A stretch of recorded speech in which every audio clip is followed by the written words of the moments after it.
અને ભક્તો યાદ રાખજો, આજ નહીં તો કાલ આ વાત કર્યા વગર, આ વાત સ્વીકાર્યા વગર ચાલે એમ નથી, એ વાત પણ નક્કી છે. નહીતર યાદ રાખજો, કરોડોના બંગલા પણ આગ જેવા લાગશે.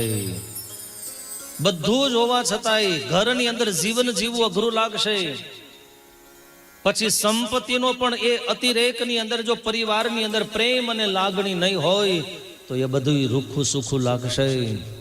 અને એટલા માટે સૌને મારી વિનંતી છે, ઘરની અંદર બીજું એલિવેશન ન બદલો, અંદરની ઇન્ટિરિયર ચેન્જ ન કરો તો કંઈ નહીં, પણ ઘરની અંદર રહેનાર માણસના મનની અંદર આટી ઘૂટી પડી ગયું ને એને ચેન્જ કરવાનો ટ્રાય કરજો.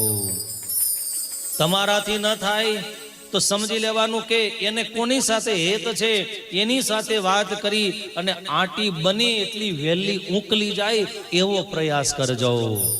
વધારે ગૂંચવાઈ જાય એવું ન કરતા ભલા થઈ. આ વર્તમાન સમયની અંદર આ પરિસ્થિતિ સમાજે સૌએ એ સ્વીકાર કરવો પડશે. અને આનું ઓપરેશન કરવા માટે સમાજમાં ડોક્ટર નહીં ગોતતા, નહીતર ગૂંચવી દેશે. સ્વયં ઓપરેશન કરાય એવી કાળજી રાખજો.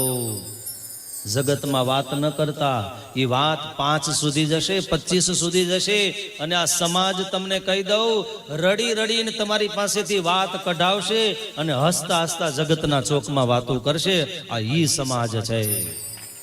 એટલે બની શકે તો ઘરની વાત ઘરમાં ઢાંકીને રાખજો. થોડું જતું કરજો, થોડુંક જાતે કરજો અને થોડુંક લેટ ગો કરીને જીવન જીવતા શીખી જાજો તો તમને ઘર ભગવાનનું ધામ લાગશે.